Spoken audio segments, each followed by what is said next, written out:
It always amazes me, Bram. I talk to these people like yourself who are these really talented protocol engineers, and sometimes I even have to talk people through the simple recording stuff on a Mac, which is about all I can do on a computer, so it's always surprising. Yeah, if something requires some magical ceremony that isn't obvious from the interface, being able to do software engineering doesn't make you any better at divining what that might potentially be. Exactly right. If anything, it might make it harder, because now you're considering the entire universe of things it ever possibly could be without being good at remembering what the hints are from other things you've used. Yes, indeed. All right. Shall we start? Yeah.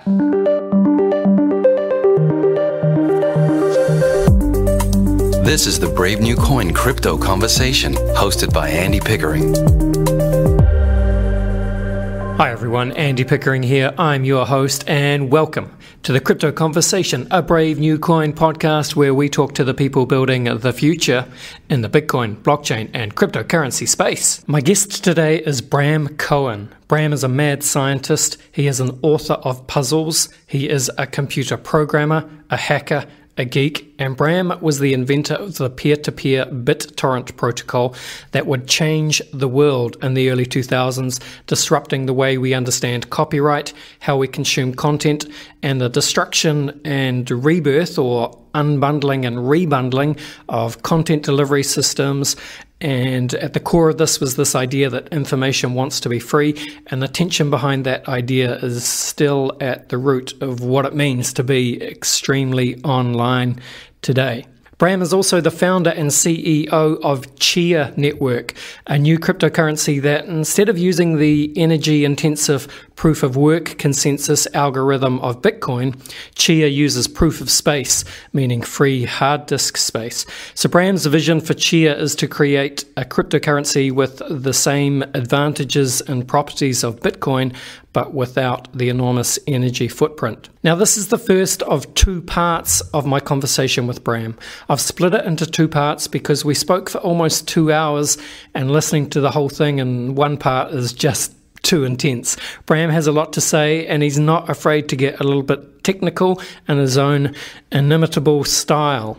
So, anyway, there's two parts. In this first part, Bram talks about his background as a programming prodigy, the circumstances that led him to create the BitTorrent protocol, his views on the golden age of file sharing and the copyright and piracy wars of the early 2000s, and he goes into some detail about the early days of Bitcoin and his impressions of Hal Finney and Satoshi.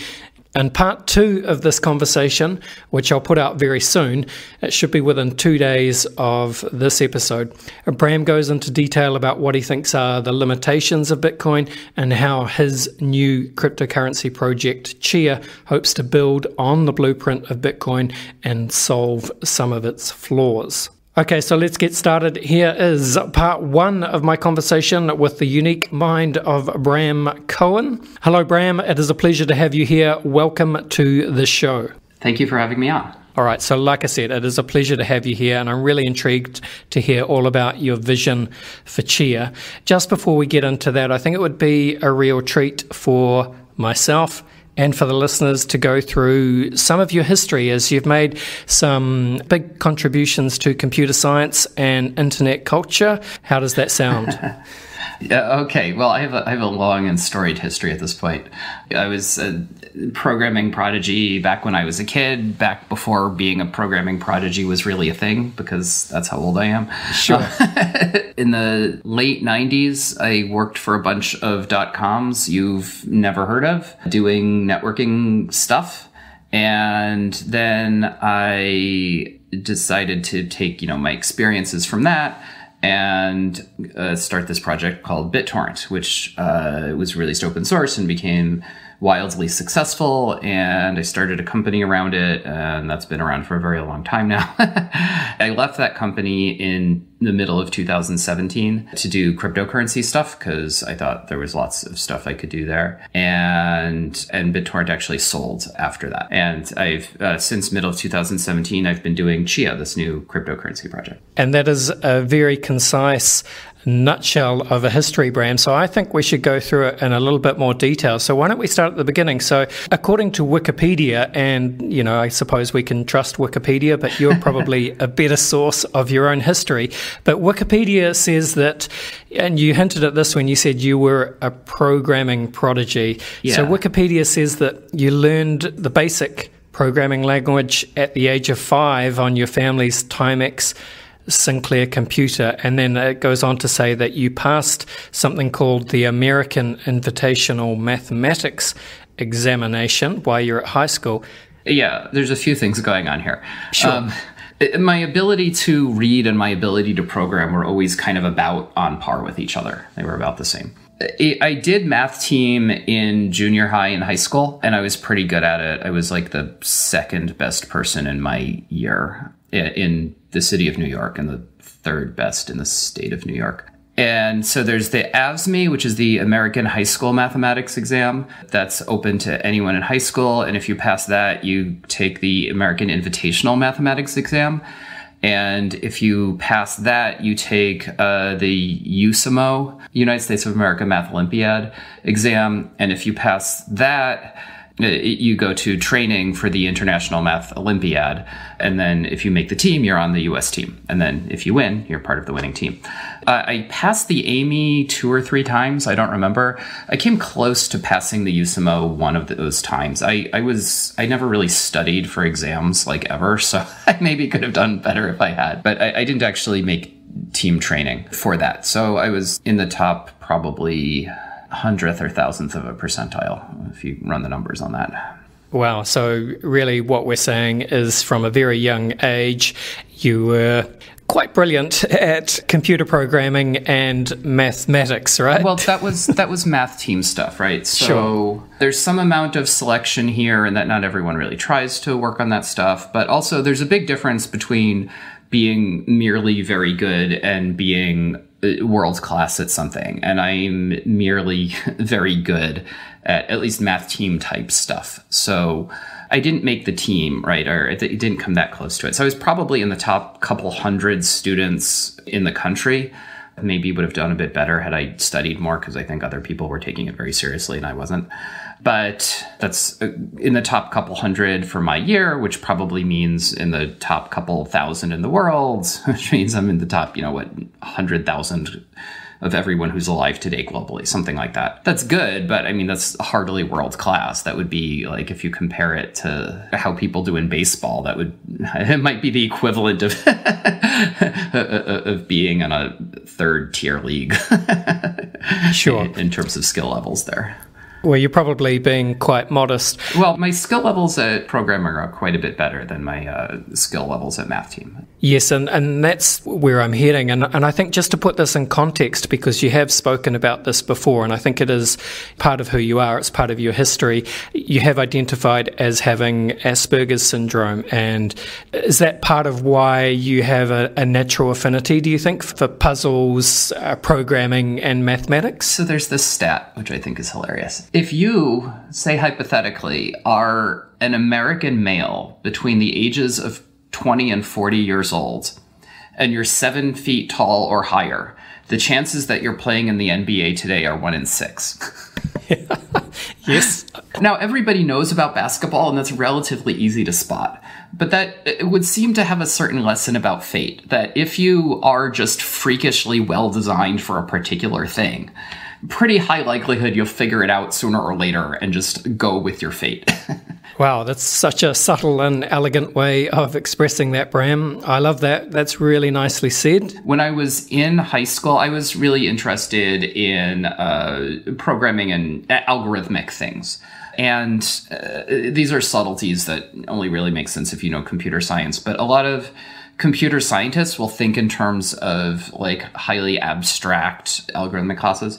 And for me, algorithms are like real things. It's sort of like the way Euclid thought about geometry. It was not like an abstract thing. It was like real points and lines and things that exist in the real world. And my intuitions about algorithms are very much that way. Now it's funny because compared to hackers, I seem like an extremely abstract academic thinker, but I think of myself as someone who works on things very concretely. And when it comes to the more abstract stuff, I sometimes have trouble with it. But when I was in high school, I was actually messing around with algorithms to solve randomly generated 3-coloring problems, just because I thought this was an interesting thing to work on.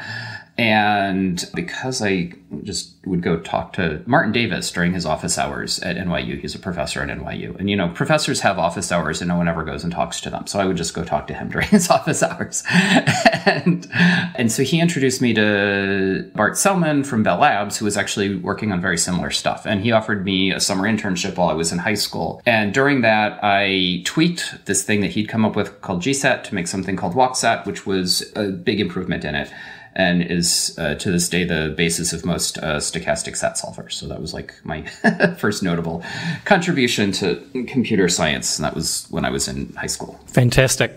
Well, let's move on from high school then, Bram. And so we've established that you were good at computer science and you had the kind of brain that you've described as helping you to have unusual interests. If we move on to around 2001, can you sort of take us back then, and what were the different puzzle pieces that you could see and that you started to try and move together to create what would become the BitTorrent protocol? What was the problem that you were trying to solve? So, like I said, I'd worked at a couple of startups you've never heard of, and the last one was called Mojo Nation. I only recently saw the Austin Powers movie, and I had no idea for like the last 20 years that Mojo Nation was an Austin Powers reference. That was supposed to be the all-singing, all-dancing cypherpunk project. Believe it or not, cypherpunks have been around much, much longer than Bitcoin has. Today, you would call it a cryptocurrency because the term cryptocurrency, people like applying it to all kinds of projects, which I think is kind of inappropriate for. But that actually was trying to make a token that was supposed to be worth something that you could trade with other people for, services that you were doing peer-to-peer with each other. When people ask, like, how long ago did you get into crypto? I'm like, 20 years. So that project kind of collapsed under its own weight. It was trying to do too many things. And also, it was kind of ahead of its time. Like mining hadn't been invented yet. So the big innovation of Bitcoin was adding in mining to this thing that people had wanted to do for a while. And adding in mining made it basically work. It didn't make a whole bunch of other aspects of the vision work, but it made a big idea actually finally work. After working on Mojo Nation for a while and that thing kind of imploding, I thought of all the stuff I'd worked on, because it was trying to do too much, but of all the stuff I'd worked on it, the thing where I sort of made some progress was on swarming distribution. I thought it needed to be rewritten from scratch on different principles, but I thought there was some valuable experience there.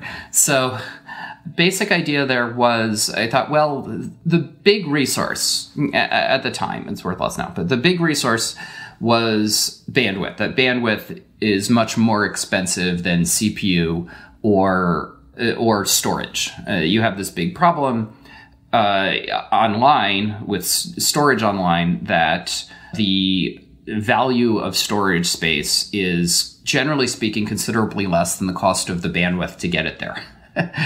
When people use like Amazon S3 and things like that, what they're really saving is administration costs, because you don't have to have a human rack up and set up your computers and make sure that everything is going, and somebody else is in charge of making sure that things are backed up properly when machines die and things like that. Those are the real costs that you're offsetting with things like S3. The nominal actual storage you can get substantially cheaper than that. In terms of having an economic system, there were two issues. Number one, the token thing didn't really seem to be working because, like I said, mining hadn't been invented yet. And even if it had, There's just so many transactions that you need to do that you couldn't like talk about negotiating bandwidth prices on the blockchain. And also the latency needs to be super, super low for those things. So instead, I put in tit for tat, that people just trade bandwidth with each other. The other problem is that the value of bandwidth changes massively over time, that you can't take bandwidth and put it in a can and store it on a shelf. It doesn't work that way. If there's some bandwidth available, if you don't use it now, it's gone forever. It's capacity, it's a pipe. If nothing's flowing through the pipe, the capacity of that pipe went to waste. And then on top of that, you have this problem that not everybody has the same things and not everybody wants the same things. If you or I are considering uploading to somebody, but I have a thing they want and you don't, this is not interchangeable. I'm the only one of us who can actually do the uploading to them.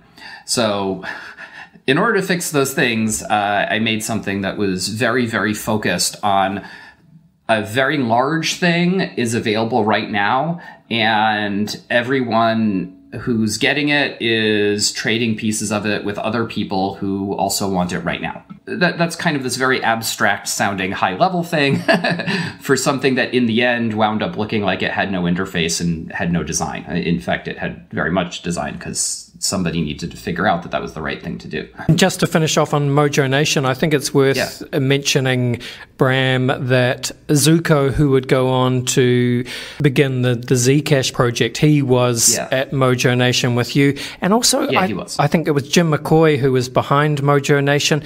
I think he called the company Evil Geniuses for a Better Tomorrow. And you mentioned the Austin Powers reference, but that's an Illuminati reference, I think, as well, isn't it? Yeah, there were a bunch of funny references there. Yeah, cypherpunk stuff, indeed. All right, so with BitTorrent, what you really did there, and I think I'm probably around the same age as you, Bram, and so for any listeners who are of a similar vintage, I guess, Generation X, what you really kicked off was the golden age of peer-to-peer file sharing in the early 2000s, which was a revolutionary time, really, for internet protocols, internet culture, and of course, the music industry, the movie industry, and it really took a decade or two for that all to shake out, and then for the internet to rebuild itself. Yeah, it's not done yet. No, it's people not. Have always expected me to be some kind of copyright crusader. And although I have opinions about copyright, I'm much more interested in just trying to get data from point A to point B. Yes. And it's infuriating when I'm accused of being a bad person by people who don't want to offer good services to their fans, right? If you have a piracy problem,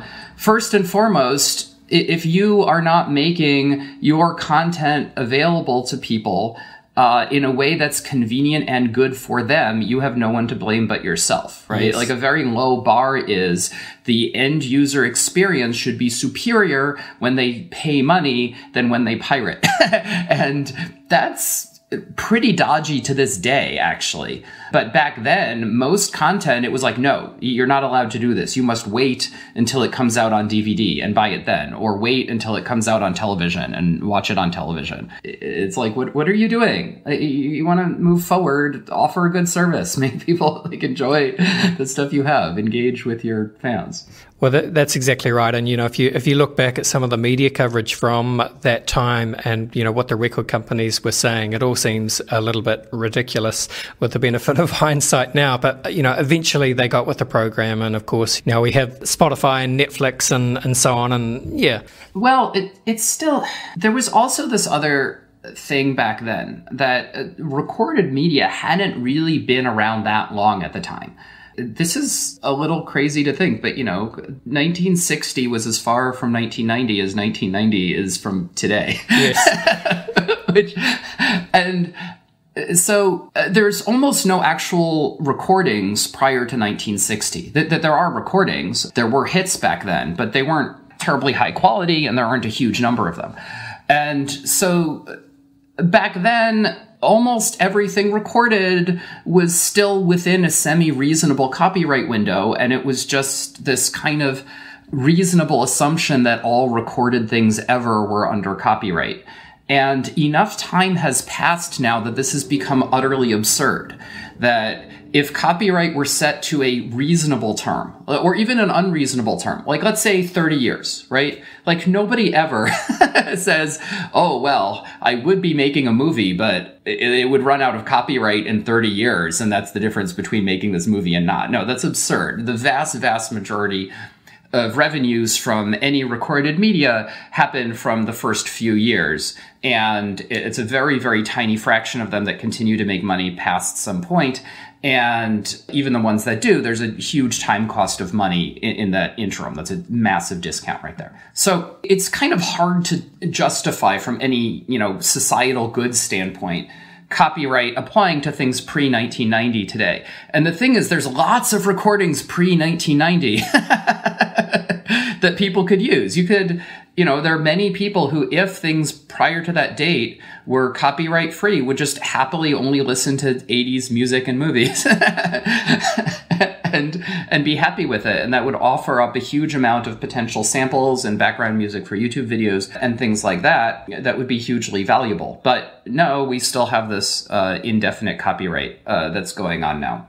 And I think the new generation of people actually are getting trained to really hate copyright again. So the existing music and movie industries sort of kind of came around to realizing that they needed to start charging reasonable prices and actually offering good services. So I myself, actually, when I was younger, I bought about 1,000 CDs. I spent over $10,000 on CDs, which is like, that's many lifetimes worth of subscription to Spotify at this point. Yeah, well, you and me both, Bram. And, I used to be a DJ, and I would have spent tens of thousands of dollars on vinyl records, which, now just in a storage facility somewhere.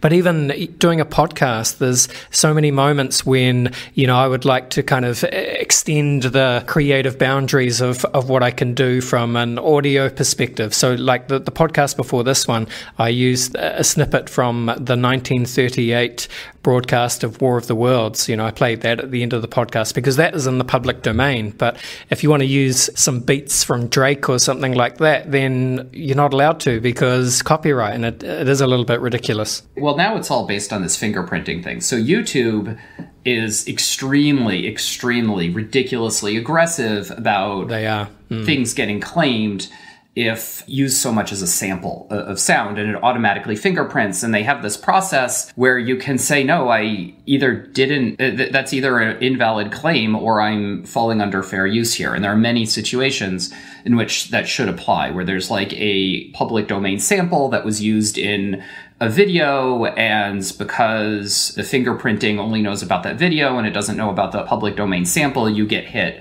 for supposedly infringing copyright for this video, which you had nothing to do with, right? This video was also just using the same sample. Whoever it is that does the claim against you, they get to decide if you're right or wrong. And you have like essentially no resource other than to literally hire a lawyer and spend thousands of dollars contesting it when those things come up.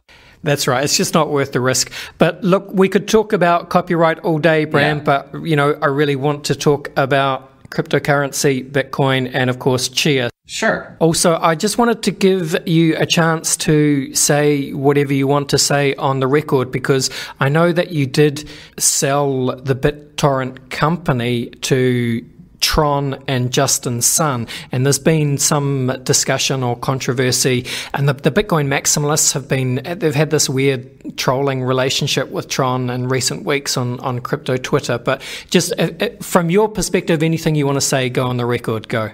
By the time BitTorrent sold, I was only a small minority shareholder in it, and I had not been full-time there for a while at that point. So I really did not have control over I did not control the company. There was an article that stated erroneously that Justin and Sun or Tron are shareholders in my company, and that is not true and has never been true. I have nothing to do with that guy. So I just want to make that very clear. Unfortunately, the person who wrote that article has not only refused to put in a correction, refused to even state that the company contests this claim of his. So you're not a supporter of Tron? Tron is garbage. I mean, Tron's just a knockoff of Ethereum tech with marketing around it and a bunch of crap. Oh, okay. Well, speaking of Ethereum, Bram, what do you think of Ethereum and Ethereum's move to Ethereum 2.0 and proof of stake? What's happening there? Well, I don't think Ethereum 2 is ever going to happen. It's been sliding sideways, so this is not an out there claim, but also just on its merits, their plan for doing Ethereum 2 isn't very compelling. And the transition plan to get from Ethereum 1 to Ethereum 2 doesn't make any sense. There's no benefit to anyone who actually uses Ethereum 1 to play ball on making this happen. Okay. So I'm not expecting that to happen. Okay, so not a fan of Tron, not a fan of Ethereum. Just to finish off on BitTorrent, the last thing I want to say about BitTorrent is that at its peak, it was accounting for something insane like 40% of all internet traffic. And even though it is less today, it's still right up there now, isn't it? I think it's less now because... it always depends on what you count, right? So do you mean like consumer internet? Do you mean backbone internet? Well, see now you're getting unnecessarily nerdy, Bram. But really, let's just say that. Are you including security camera footage that no one's ever watching but is being uploaded? Are you? Yeah. Anyway. Anyway, the point is the BitTorrent protocol is the world's largest decentralized protocol. And of course, number 2 is Bitcoin. That's right. I want to talk about Bitcoin. So let's start at the beginning, Bram. When did you first become aware of Bitcoin and what did you think? So I'm not sure exactly when I first heard about Bitcoin, pretty early on. And it's one of these things where, I lived through the dot-com boom. I've read Incredible Mass Delusions, The Madness of Crowds or something like that. And it's like, people were getting excited about Bitcoin, but the main reason people were getting excited about Bitcoin is it's like, hey, value went up, right? Like people knew that if you had bought Bitcoin, whatever that means, I think most people had no idea what that meant, then you would have made money. It would have become worth more. And people were very excited about that. And I'm like, whatever, I don't care. It's not what I'm about. But eventually some people I know were like, Bram, there actually is something interesting going on there. You really should look into it. I'm like, okay. So I spoke to some people who kind of explained to me what was going on. And then I, at some point, just kind of randomly heard about the Bitcoin Wizards IRC channel. And I got on that. And this was actually kind of an important moment in the history of Bitcoin, because what happened is I got on the Bitcoin Wizards IRC channel. And so people had been kind of expecting me for a while. Yes. They knew I would show up eventually. And so I was chatting with people and I was asking, lots of dumb questions. And because it was me, people were willing to answer my dumb questions. And this was tremendously helpful for a lot of other people who are now Bitcoin developers who just needed an intro to everything because the online materials were really garbage at the time. And there were no good explanations of what it was. Just there wasn't even a simple, here is, if you are a computer science student, here is the core distillation of what the big idea is here. Wasn't really available at the time. There was the Bitcoin white paper, which does an okay-ish, but not great job of explaining it. Yeah, so people are explaining things to me and stuff. And I spent a lot of time just studying. I would, in chat, people would mention things. I would make these lists of things I need to go read, and I'd go spend days reading them and stuff. And eventually I had some ideas. So actually a funny thing is the very first time I got on, Andrew Palstra sent me a link to the Bitcoin Wizards ASICs FAQ. And I read it and we got into an argument about it where it says ASIC resistance is a pipe dream. You shouldn't do it. You should just make ASICs as commodity as possible and call it a day. And I was like, no, there's a loophole. And we got into an argument about this. And okay, technically speaking, the specific thing I was suggesting at the time was wrong. I was saying memory hard could work, which it turns out is not true. But the essence of it was like, no, I think there's a loophole here. I think there's a way out of this. And this argument is still ongoing. And one of the core things in Chia is its new consensus algorithm, which proves that, no, there's a way out of this. There's an alternative here. And someday, once we've launched our mainnet, it's been around for a while, and it's been successful and mature, Andrew Palstra will update the Bitcoin Wizards ASICs FAQ to say that there's this exception, and I will have won that argument. Okay. Yeah, because that's really my big goal, is to win that argument. One theory is that Satoshi Nakamoto, whoever that is, named Bitcoin partly as a reference or a homage, whatever you want to call it. Oh, I think that's not, I mean, that was like an overt homage. That wasn't, I mean, that's not a conspiracy theory. That's pretty clear. Like people, like in the early days when Satoshi was still around, people would sit on IRC chatting with him and downloading stuff using BitTorrent. Yeah.